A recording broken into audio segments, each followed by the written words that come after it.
بسم الله الرحمن الرحیم. ټولو ته یو ځل بیا سلامونه.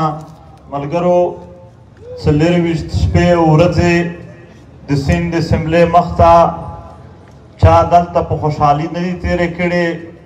ډېر مشکلات به هم وو، ډېر تکلیفونه به هم وو. زموږ د لرې علاقو نه راغلي ملګري د سیند د مچرو سره د ماشو سره نه و عادت، خو بیا هم د خپل تحریک په خاطر، د خپل بندي ملګرو په خاطر، د علي وزیر په خاطر دوی دلته شپه او ورځ تېروله. او اوس خو داسې ورسره عادت شوي یو پرلت سره چې هغه د پرلت باوجود دغې چې دوی هر شی ومنل، بیا هم د ختمولو اعلان یې داسې پوره هغه سړي زړه نه ورسره مني. نو خو بیا هم دا روایات وي په سیاست کې چې پرلتونه کیږي، احتجاجونه کیږي، بیا په هغه باندې مذاکرات هم کیږي. د مسلې د حل کولو دپاره یو بل ته ټایم هم سره ورکول کیږي چې نشي پوره، بیا هم مزاحمت کیږي. خو زه به لږ د دغې مذاکراتو په حواله سره په تفصیل سره خبره وکړم. ملګرو، 4 ځله زموږ سره مذاکرات وشول. که چیرې دا موږ هسې چګول غوښتلی یا هسې په تشو خبرو باندې د دې ځای نه تګ غوښتلی، نو په اول ورځ چې دوی مذاکرات کول موږ به په هغه ورځ منلي وی، په 12مه ورځ یې بیا کول موږ به هغه منلي وی، په 18مه ورځ یې بیا کول موږ به هغه منلي وی، په 22مه ورځ کې بیخي دلته راته راغلل، راسره ودرېدل، هر شی ومنل، خو چې موږ ته یې لیکل نه وي راکړي په هغه ورځ به مو منلي وی. نو هسې مونږ د خپلو ملګرو چې کومې خوارۍ دي، کوم محنت دي و، هغه کله هم مونږ ابس نه بوتلو. یو داسې څه چې هغه مونږ ته په لاس راشي او حقیقت شي چې په هغې باندې مونږ څه لږ کار کولی شو، لږ اعتماد کولی شو. تر څو مو چې هغه نه وي موندلي، مونږ هیڅ په مذاکراتو باندې د دوی سره اطمینان نه دی ظاهر کړی.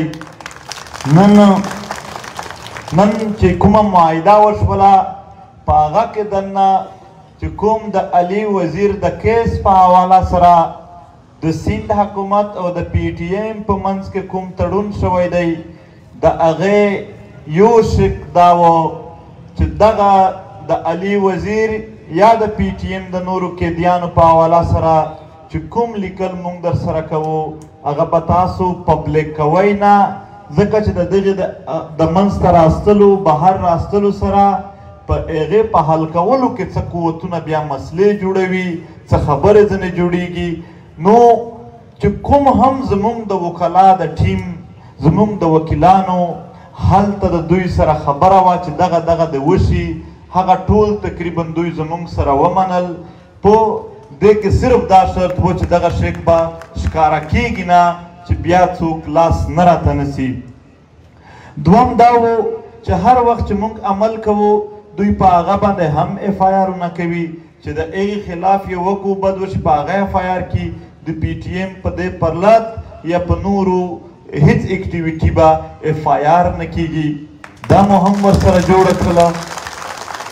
د پی ټي ایم سیند ملګري چې دوی یې نیول او بیا عدالت له لارې دوی ته جیلونه ورکول او غلطې فیصلې کولو په حواله سره هم زموږ او د دوی په منځ څه تړون شوی دی چې نور ملګري به نشي نیول. علي په حواله سره مو چې کوم کړي دي، هغه موږ وعده ورسره کړې وه چې نه به یې ښکاره کوو. نو هغه مو صرف دومره وویل چې زموږ وکلا ټیم او زموږ چې کومه د مذاکراتي ټیم و، دواړو اطمینان پې کړی دی. زموږ مذاکراتي کمیټي هم چې هغه تفصیل واورېده، په هغه اطمینان وشو. د دې نه علاوه د روانور متعلق هم په دغې مطالباتو کې مطالبه وه چې روانور ته به 0 تر 0 ګرفتاري به کیږي. په هغو باندې هم دوی ساین را سره کړی دی.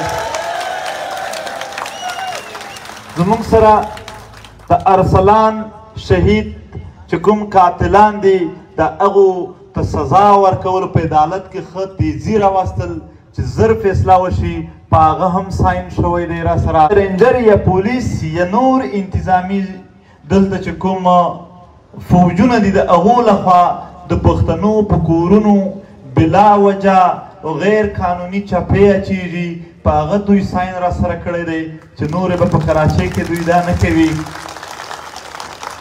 دلته د پښتنو تاجرانو چې کومې مسلې دي، لکه دلته چې کوم په ټول پلازا باندې اکثر پښتانه چې راځي، اکثریت پښتانه دي، دوی ورته ټیکسونه چګوي، یا دلته د دوی چې کله هم سامان راشي د تجارت د شپې د کسټم په نامه په دوی باندې چپې اچېږي، ځنې وړل شي، یا دلته زموږ د ریړې نه واخله تر دکاندار پره بتخوري چې کومه شروع ده، د دې په حواله سره دا سره لیکل شوي دي چې د پی ټي ایم په نمایندګي کې به د پښتنو تاجرانو او د دغې طبقې یو وفد جوړیږي، د سیند حکومت او د دوی په منځ کې به دغه څنګه ختمولی شو د عمل په دې باندې یو روډ میپ یو نقشه سره جوړوو چې دغه کار به کوو.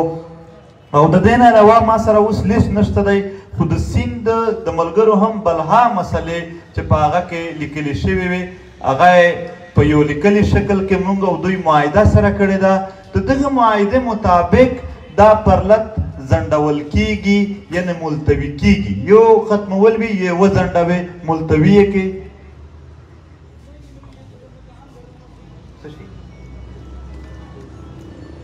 دا ریتي رایلټي کموله چې کومه خبره ده هغه هم پکې شامله ده. حاجي صاحب ټول چې څومره هم دلته د زموږ د کاروباري خلکو مسله وه هغه ټول په لیکلي بڼه باندې هلته لیکلي دي.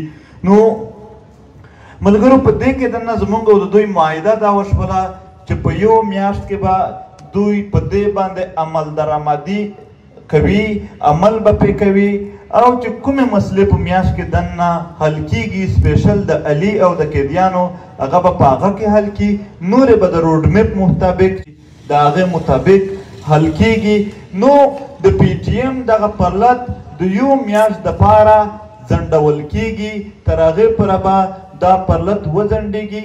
که په دې میاشت کې هغه ټولې خبرې موږ ولیدلې چې وشولې، کامیابې شولې، زنده‌باد.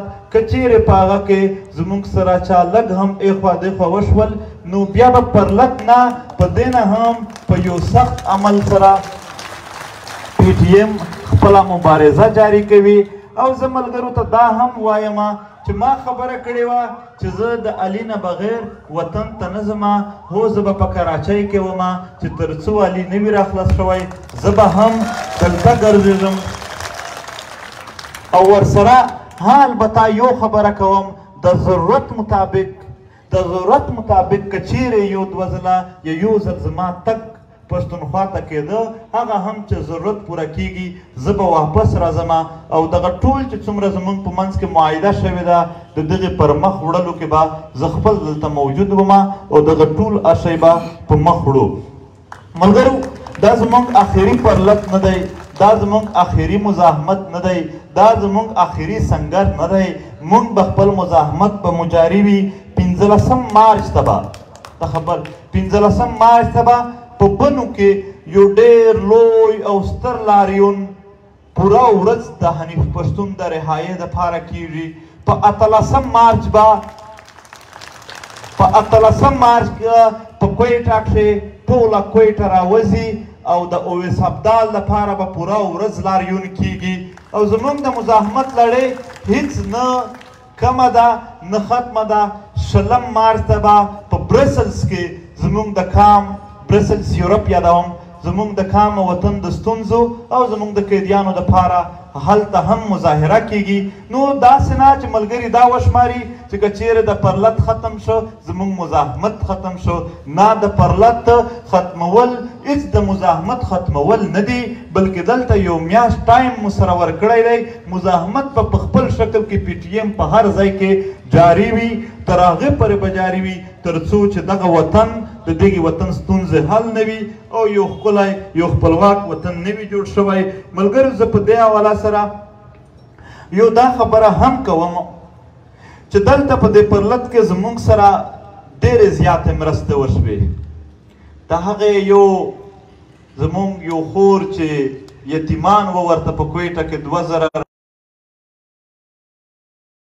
د سپین ږیرو تر ناستې پره د مختلفو سیاسي ګوندونو له اړخه د دوی وفدونه راتلل. بلوچ راغلل، هزاره راغلل، عوامي نیشنل ګوند او د پی کې مې په هم صوبایي قیادت سره وفدونه راغلل دلته. داسې دلته جې سیند پارټۍ وه د سائی جی ایم سید لمسی هغه هم راغلي وو. پراګریسیو چې دوی زموږ سره په هر حالات کې دلته مزاحمت وکړ او زموږ سره کېناستل چې څومره هم ورځ سخته شوې ده دومره دوی خپل تعداد را زیات کړی دی د ټولو پښتنو چې څومره راغلي دي، بالخصوص د کراچو د پښتنو هم مننه. بلکې دا خو پرېږده چې چا شرکت کړی دی، هغه زموږ مندې چې په کورونو کې دعاګانې کولې د هغو هم مننه. موږ د ټول وطن شکریا ادا کوو، خو شکریا یې په دې نه ادا کوو چې دا ختم شوي دي، بیا به هم په یو ځای وو.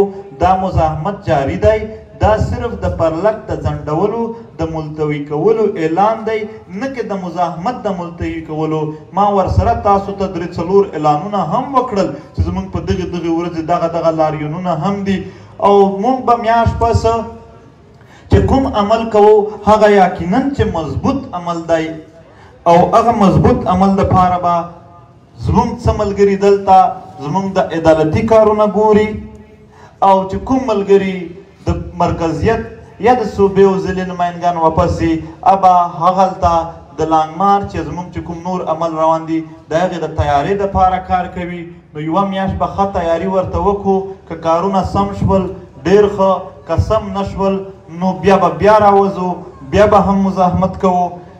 ملګرو قاضي طاهر کیس نن موږ فایل که د خلاف چې کومه فیصله شوې وه هغه د هغې خلاف موږ های کورټ ته لاړلو.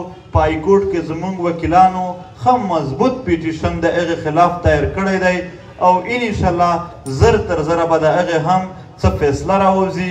14 تاریخ د علي وزیر دی، موږ هیله کوو چې څه نه څه حالات تر هغې پورې سم شي.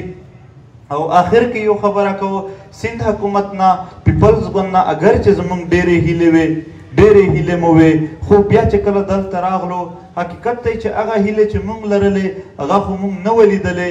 بس دومره هم چې دوی آخر په 24 ورځونه پس هم یو معاهده ته کېناستل، دا هم روغه خبره ده. خو البته دا ضرور وایو چې زموږ هیلې دا د دوی نه نه وې، زموږ ډېرې هیلې وې چې دلته به جمهوریت وي، دلته به ډېر زر خبره اورېدلی شي د علي په هکله یا د نورو پښتنو په هکله، خو هغه شی په هغې شان موږ نه ولیدو. باقي به خپل دا مزاحمتي لاره هیڅوک نه پرېږدي او هغه پښتانه چې دلته نه دي موجود د هغو دپاره یو څو خبرې کوم. دا چې ذهن ته در نشي، دا چې فکر ته در نشي چې که چیرې دا د پرلک ملګري ستړي شوي وو د دغه نه تللي دي، هیڅوک نه دي ستړي.